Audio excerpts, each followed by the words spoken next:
नमस्कार दोस्तों, आइए स्वागत है एक बार फिर से आपके अपने YouTube चैनल भी एक्टिव ज्ञान में।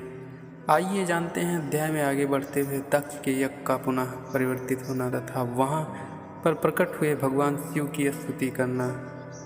मैत्रेय जी कहते हैं, ब्रह्मा जी की बात सुनकर शिव जी बोले, हे प्रजेश, मैंने दक्ष आदि को दंड अवश्य दिया है, किंतु वो ऐसा कुछ नहीं है कि उसका निराकरण न हो सके। मैंने दक्ष को कह दिया है कि उनका मुख छाग सा हो जावे और उनका सिर भी जल गया है। भग देवता अपने यज्ञ भाग को मित्र देवता ने नेत्र से देखें और पूषा देवता यजमान के दांत से केवल आटे का ही भोजन करें। इनके अतिरिक्त अन्य ऋषियों के अंग भंग अश्वनी कुमारों और पूषा देवता के हाथ से बनाए जाएं। भृगु जी की दाढ़ी उखाड़ ली गई है, उसके स्थान पर बकरे की दाढ़ी लगा दी जाए। शिव जी की यह बात सुनकर ब्रह्मा जी तथा अन्य देवतागण भी प्रसन्न हो गए और बोले, हे शिव जी, आप हमारे ही साथ यज्ञ में चलें और इसे हम देवतागण आरंभ करेंगे, इसलिए अब आप इस यज्ञ का नाम देव यज्ञ होगा।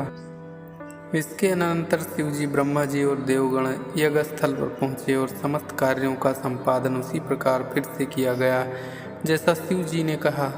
बकरे का सिर लगते ही दक्ष जी उठ खड़े हुए और शिव जी के सामने देखकर प्रार्थना पूर्वक कहने लगे, हे भगवान, मैंने जो अपराध किया है उसके लिए दंड देकर आपने मेरे ऊपर दया की है।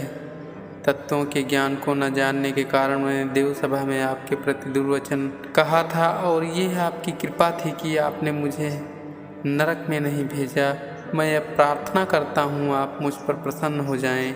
मैत्रेय जी कहते हैं, शिव जी को प्रसन्न कर दक्ष जी ने फिर उपाध्याय ऋषियों और अग्नियों सहित उस यज्ञ को आरंभ किया। गणों के सत्संग से उत्पन्न दोष की शांति के लिए ऋषियों ने विष्णु जी के हेतु 3 कपाल वाले प्रोसास का निर्माण किया और शुद्ध बुद्धि से विष्णु जी का ध्यान किया। विष्णु जी अपने दीप्यमान आभूषणों से अलंकृत होकर गरुड़ पर बैठ यज्ञस्थल पे उपस्थित हो गए, जिन्हें देखकर समस्त देवताओं ने उठकर प्रणाम किया और उनकी अनेक प्रकार की स्तुति करने लगे। फिर दक्ष जी ने कहा, आप माया से परे हैं, फिर भी माया आपकी दासी का कार्य करती है। माया द्वारा आप मनुष्य रूप धारण करते हैं, यद्यपि आप राग द्वेष से अलग हैं। ऋषियों ने कहा, हे प्रभु, हम लोग तत्व ज्ञान नहीं जानते और यदि जानते होते तो रुद्र जी का शाप भोगना क्यों पड़ता।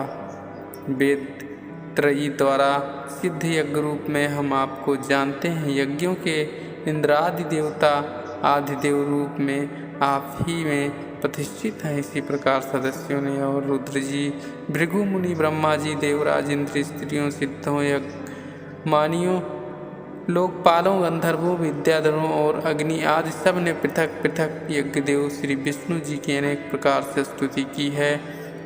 तब उन सब की स्तुतियों को सुनकर यज्ञेश भगवान बहुत ही प्रसन्न हो गए और जब विद्वान दक्ष ने वीरभद्र से दूषित उस यज्ञ को फिर आरंभ किया तो सब देवताओं को उनका पृथक पृथक भाग मिल गया। यज्ञेश भगवान विष्णु जी अपना भाग पाकर तृप्त हो गए। तब उन्होंने यज्ञकर्ता दक्ष से कहा, हे ब्राह्मण, जिसे तुम मुझे संसार का कारण, आत्मा और ईश्वर समझते हो, वैसे ही ये शिव जी भी हैं।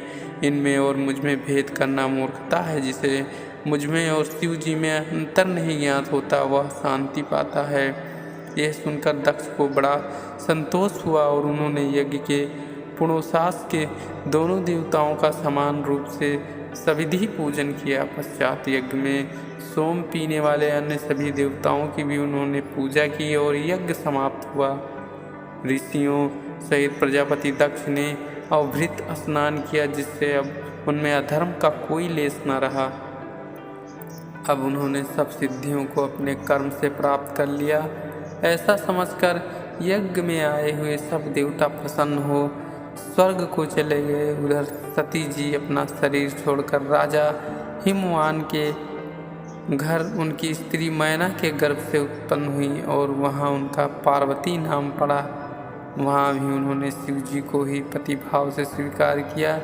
मैत्रेय जी कहते हैं, हे विदुर, शिव जी का यह चरित्र बड़ा ही पवित्र है, आयु बलदायक और आयु बलवर्धक है। जो भक्ति से शिव जी की इस चरित्र को सुनता अथवा कहता है वो अपने तथा दूसरों के भी पाप को नाश कर देता है।